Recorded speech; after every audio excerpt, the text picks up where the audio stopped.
ilmu dasar sampai ilmu-ilmu yang tingginya, dan juga semua bidang-bidang ilmu yang lainnya begitu. Jadi diterapkan dengan sebaik mungkin tanpa bermaksud untuk persaingan, tanpa bermaksud untuk menjatuhkan yang lain, itu tidak boleh. Karena guru-guru kita juga tidak mengajarkan seperti itu. Nilai adab yang harus kita angkat juga ya di dalam amalia-amalia yang dilakukan di dalam pondok pesantren, di dalam cara mengajar, itu penting, itu asas. Jangan sampai dikira pondok pesantren sebagai lahan persaingan, tetapi lahan saling membantu, saling melengkapi. Ya, yang ini memiliki keutamaan, yang ini juga memiliki kelebihan yang lain.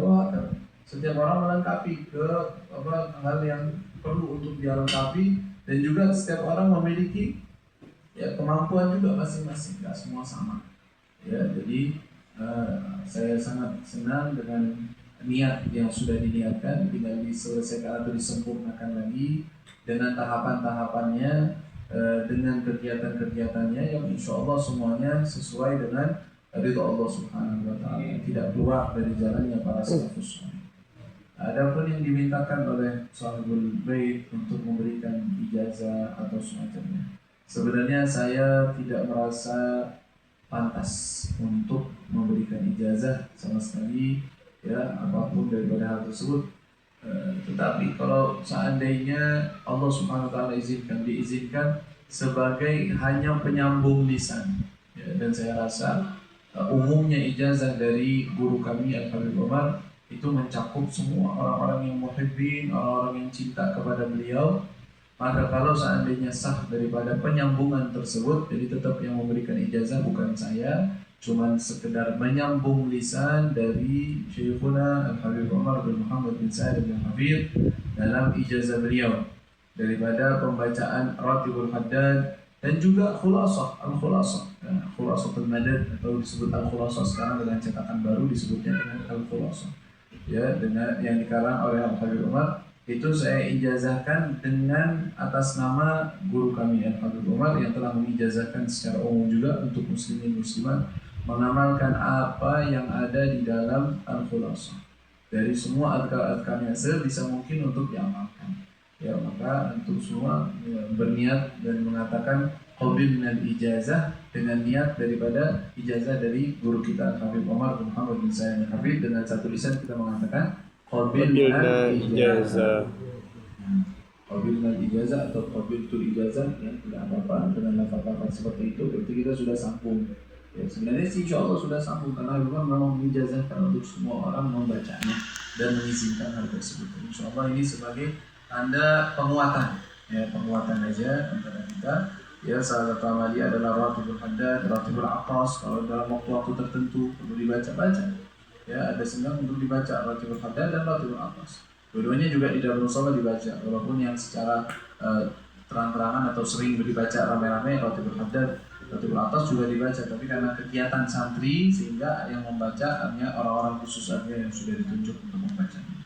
Dan juga wirid-wirid yang lainnya yang disebutkan di sini, khususnya wirid Syekh Abu Bakar bin Salim sebelum sholat, ya, jadi menjelang sholat setelah adzan, ya, sambil menunggu santri ataupun jamaah itu membaca wirid Syekh Abu Bakar bin Salim, ada di kitab Khulasah.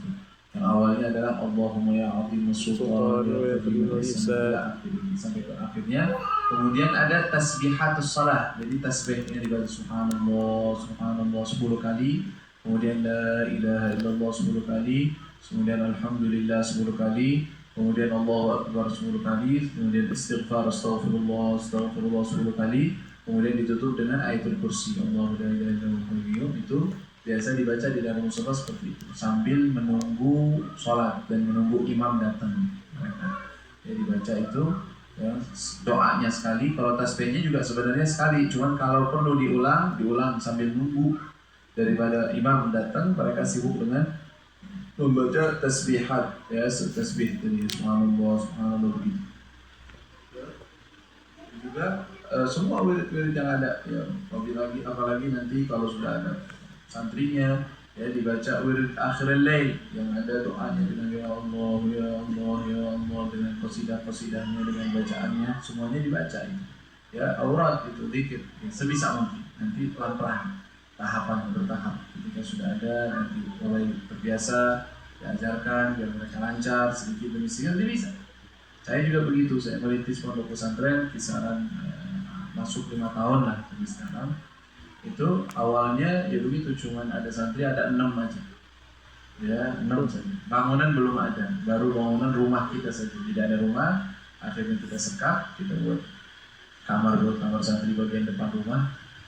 Yang lainnya walaupun lahannya sebenarnya besar, cuman ya belum ada bangunan, ya belum dibangun di waktu itu. Kita mulai dengan santri yang hanya cuma 6 orang aja.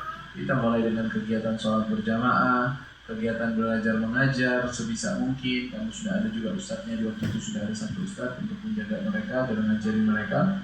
Kemudian menghidupkan dengan zikir-zikir yang tadi saya sebutkan. Semua amalia zikirnya diamalkan. Sedikit demi sedikit mereka lancar, mereka ngikutin, ya. Mulai belajar sedikit demi sedikit. Nanti datang pendaftaran lagi dibuka karena tempatnya mulai ada, ya. Dibuka lagi pendaftaran untuk mereka. Wah, karena sekarang masih merintis juga sama. Ya di pondok pesantren malah sini lebih enak kalau jadi tempat belajar. Masya Allah. Ya, tinggal laksana aja. Tempat saya belum jadi, masih awal-awal. Ya sampai sekarang sudah berjalan 5 tahun, baru akan menyelesaikan bangunan satu daripada kamar santri yang kapasitasnya mungkin sampai sekitar 60 sampai 70 orang santri bisa menampung. Itu di bangunan yang satu ini. Nanti ada bangunan-bangunan yang lainnya masih nyusul, insyaallah.